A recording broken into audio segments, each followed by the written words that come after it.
మన 'యాత్రాస్ 2' గురించి కూడా చాలా మంది మాట్లాడుతున్నారు పొలిటీషియన్స్. అంటే ఆహ్, రఘురామకృష్ణరాజు గారు చెప్పారు. దాంట్లో జగన్ సినిమా చూసిన తర్వాత నేనెంత మంచోడినా అన్నట్టుగా దాని మీద సెటైర్‌లేయటం గాని, అంటే 'యాత్ర' సినిమా దాంట్లో పాటు షర్మిల ఆ సినిమాలో పాత్ర లేదు. అంటే రాజశేఖర్ రెడ్డి, ఇప్పుడు జగన్మోహన్ రెడ్డి అంటే కావాలనే షర్మిల పాత్రని లేకుండా చేయటం జరిగిందా? దీని గురించి మీరేం చెప్తారు సార్? వాంటెడ్‌గానే తీసేశారు వాళ్ళు. హ్మ్. అంటే ఇప్పటి జ్ఞానంతో పాత చరిత్రని చెప్పే ప్రయత్నం చేయడం తప్పే. హ్మ్. అంటే ఇప్పుడు ఇద్దరు మనుషుల మధ్య గొడవ ఉండొచ్చు. హ్మ్. ఈ గొడవ దాకా నువ్వు సినిమా ఇది పెట్టుకోవాలి. నీ టైమ్ లైన్ మీద హ్మ్. జగన్ ముఖ్యమంత్రి అయ్యే వరకే చరిత్ర చెప్తున్నాను అన్నప్పుడు ఖచ్చితంగా ఆ ఏరియాలో షర్మిల పాత్ర ఉంది. పాదయాత్ర చేసిందని జైల్లో ఉన్నప్పుడు అది సీరియస్. అదే అంటే పాదయాత్ర చేసింది ఆవిడ. నిజానికి ఈయన కూడా ఒక అమ్మాయిని సెలెక్ట్ చేశాడు ఆ క్యారెక్టర్కి. షూట్ చేద్దాం అనుకున్నారు. ఆ టైంలో వీళ్ళు ఎంటర్ అయ్యారు, అది ఆగింది. క్యారెక్టర్ వద్దు అనుకున్నారు. అంటే ఇప్పటి పరిణామాలతో అప్పటి చరిత్ర చెప్పే ప్రయత్నం, అది తప్పు. అప్పుడు నువ్వు చరిత్రకు న్యాయం చేయలేవు. అంటే ఆ క్యారెక్టర్ లేకపోవడం వలన ఏమిటి అని అనొచ్చు ఆయన. కానీ ఆ క్యారెక్టరు ఆ రోజున ముగ్గురు ఆడవాళ్ళు అలా కూర్చున్నారు రోడ్డు మీద. ఇప్పుడు ఇందులో అత్తాకోడళ్ళు కూర్చున్నట్టుగా షాట్ పెట్టారు. జనాల మనసుల్లో ఆ ఫోటో ముద్రపడి ఉంది. అవును, అది చాలా సోషల్ మీడియాలో కానీ వైసీపీ వాళ్ళు చాలా రోడ్డు మీద పడేశారు కుటుంబాన్ని. అదే ఆ రోజు ప్లాట్ఫామ్ మీద కూర్చున్నారు ముగ్గురు. ఆ ముద్ర పడిపోయినటువంటి ఫోటోలో ఒక ఫిగర్ ని డిలీట్ చేసినట్టుగా అనిపించింది. అని ఎప్పుడైతే అది అనిపిస్తుందో ఎందుకు డిలీట్ చేశారు అని ఆలోచిస్తాడు ప్రేక్షకుడు.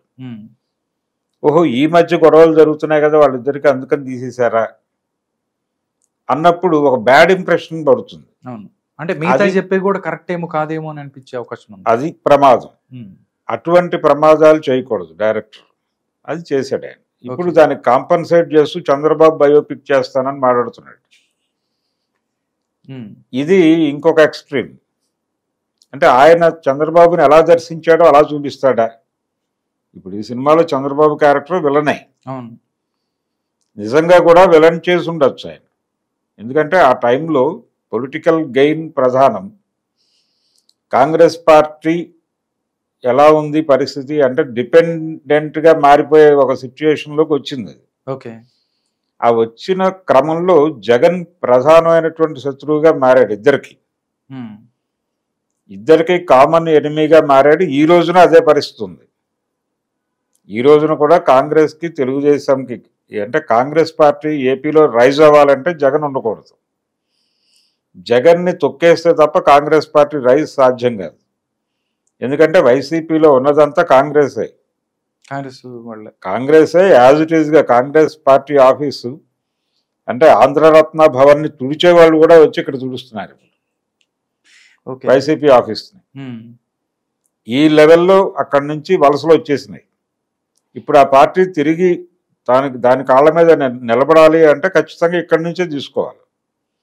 అందుకని జగన్ని ఓడించడం అనేది కాంగ్రెస్ పార్టీకి ప్రోగ్రామే, తెలుగుదేశానికి అనివార్యంగా ప్రోగ్రామే. కాబట్టి ఇక్కడ ఒక ఉమ్మడి శత్రువు జగన్ ఈ రోజున కూడా, ఆ రోజున కూడా అదే పరిస్థితి. అందుకని ఇది చెప్పడం ద్వారా దీని మీద ఎక్కువ ఫోకస్ చేయటం ఆ సినిమాలో. సోనియా గాంధీ, చంద్రబాబు అంటే తెలుగుదేశం కాంగ్రెస్ పార్టీ కలిసి జగన్మోహన్ రెడ్డికి అన్యాయం చేశాయి అనేది బలంగా ఎస్టాబ్లిష్ చేయడం ద్వారా ఇప్పటి ప్రేక్షకులను కూడా వాళ్ళు అడ్రస్ చేయొచ్చు. ఇది అద్భుతమైన అవకాశం. దాంతో మనకు పేచీ లేదు. అది చెయ్యి, ఆ డ్రామా నువ్వు నడుపు, నో ప్రాబ్లం. కానీ షర్మిల క్యారెక్టర్ తీసేయటం వల్ల నువ్వు పొందే ప్రయోజనం ఏంటి? రెండోది అడ్వాంటేజ్ వస్తుంది. నువ్వు న్యూట్రల్గా ఉన్నావు డైరెక్టర్గా అనే అభిప్రాయం ప్రేక్షకుడికి కలుగుతుంది. ఒకటి, ఇలా ఉన్న అమ్మాయి ఇలా ఎందుకు మారింది అని ఇప్పటి పరిణామాలతో దాన్ని పోల్చుకుంటాడు ప్రేక్షకుడు. ఈ అమ్మాయి ఇలా మారిపోవడానికి కారణం ఏంటి? పాజిటివ్ ఆర్ నెగిటివ్ ఒక థింకింగ్, ఒక చర్చ నడుస్తుంది బయట. దాన్ని వదిలేశాడు ఇతను. దానికి అవకాశం లేకుండా చేశాడు ఆ క్యారెక్టర్ తీసేయటం వల్ల. లేకుండా చేయటం వల్ల తీసేయటం మాత్రమే కాదు, కొత్త ఆలోచనలు పెట్టాడు. ఆ కొత్త ఆలోచనలు ఏంటంటే ఎవరో చెప్పి తీయించేశారు ఆ క్యారెక్టర్ని, జగన్మోహన్ రెడ్డే చెప్పి తీయించేశాడు, ఈ లెవెల్కి వెళ్ళిపోతుంది. ఇది ప్రమాదం.